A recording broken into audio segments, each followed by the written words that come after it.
Good evening students. Today we are learning chapter number 4, the periodic table. It is the continuation of the last lesson. Objective. The first objective is to identify metals and non-metals in the periodic table.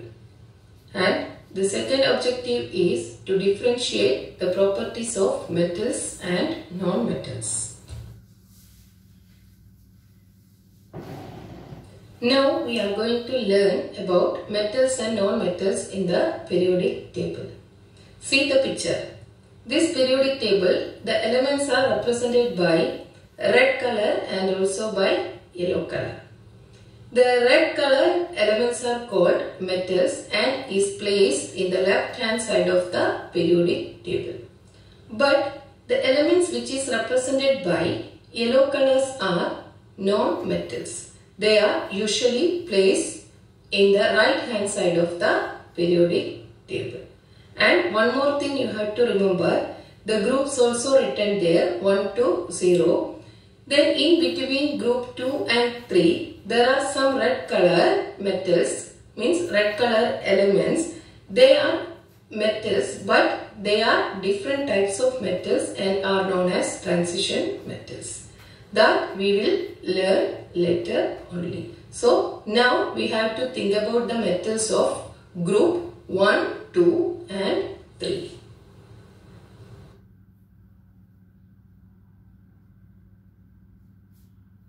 Now we are discussing about the relationship between metals and non-metals with their groups. See the periodic table, the group 1, 2 and 3 are mainly metals. That we already learned. Group 1, 2 and 3 are mainly metals. They have 1, 2 and 3 electrons in its outer shell, means the last shell.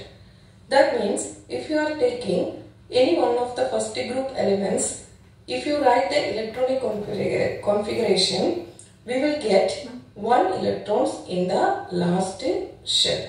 For example, we can consider sodium. Sodium is a first group element. It has 281 electronic configuration and the last shell containing 1 electrons in it. So it forms positive ions. The same way, when you take the second group element, any second group element, and when you write the electronic configuration, it has 2 electrons in its last shell. The example is magnesium. Magnesium has electronic configuration 282 and has 2 electrons in last shell and it forms positive 2 ion.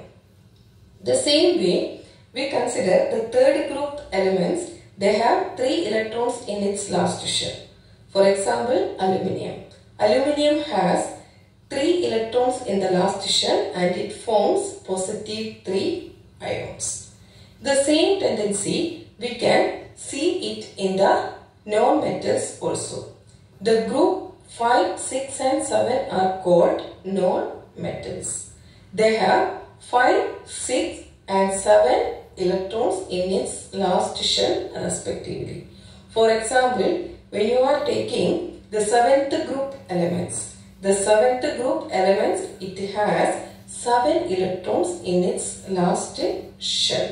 7 electrons in its last shell means it forms -1 ion, means negative 1 ion. The example of one of the 7th group element is chlorine. Its electronic configuration is 287 and it has 7 electrons in last shell and it forms -1 ion. The same way, the group 6 elements. All the group 6 elements have 6 electrons in last shell. Example is oxygen. Electronic configuration is 2, 6. Here the oxygen, it has 6 electrons in its last shell. That means it forms -2 ion. The same way, the 5th group elements, they have 5 electrons in its last shell and it forms -3 ion. The example is nitrogen. Electronic configuration is 2, 5. So it forms -3 ions.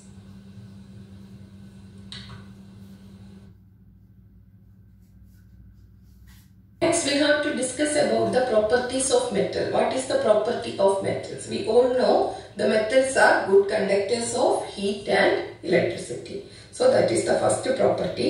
The second one is a chemical property of metal. Metals generally forms basic oxides. Basic oxides means alkaline oxides. Some of the example of metal oxides are magnesium oxide, aluminum oxide, sodium oxide, etc.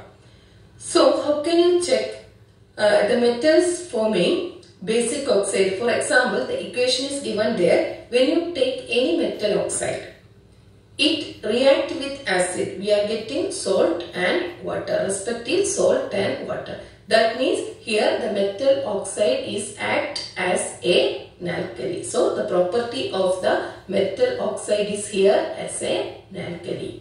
So we called it as a basic oxides. Next property of metal. Metals except mercury are solids with high melting and boiling points. We know mercury is a liquid metal, but all other metals are solids and have high melting and boiling points. That means we need higher temperature to melt a metal and also boils a metal. The next property is metals are shiny, malleable and ductile. These three properties I don't want to explain now. That means that you already learned what means shiny, what is malleable and what is ductile.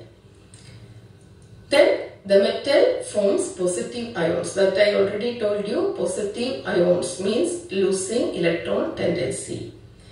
First group metals form +1 ions. Second group metals form +2 ions. And third group metals forms +3 ions.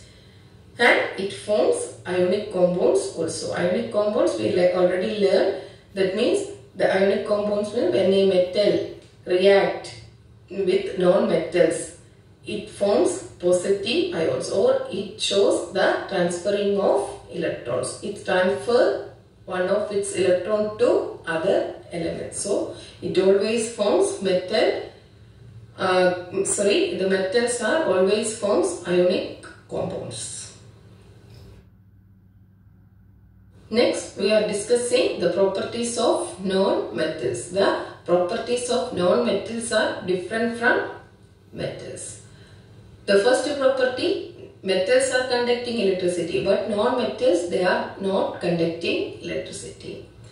On the same way, the second property of the metal, we already told it is basic in nature. The oxides of metals are basic in nature, but here the oxides of non-metals are acidic in nature. That means it behaves like an acid. That's why when you take any non-metal oxide, when it reacts with any alkali, we will get salt and water. Same like neutralization. So what is the role of metal oxide here? Here the metal oxide reacts like an acid. Some of the example of metal oxides are sulfur dioxide, carbon dioxide, etc. Then next property, tend to have low melting and boiling point. But we know the metals have high melting and boiling point, but here the non-metals, they have low melting and boiling points. And the next property, it tend to brittle when they are solid. That means most of the non-metals are not in the form of solid. If it is solid, it is brittle. Brittle means it is easily breakable. The next property, don't have same type of shine as metals. We know the metals are shiny, but the non-metals are not shiny. And it forms both ionic and covalent compounds. But the metals we already discussed, it forms only ionic bonds, ionic compounds. But here it is forming sometimes the ionic bonds and sometimes it forms covalent compounds. And the last property is it tend to form negative ions. But the metals, we know metals are forming positive ions. Why metals forming positive ions? Because losing electron. But here it forms negative ions. That means we know they have 5, 6 or 7 electrons in last shell. So they shows accepting electron tendency. So accepting electron tendency means we already learned it forms negative ions. So these are the properties of non-metal. So these are about the lesson.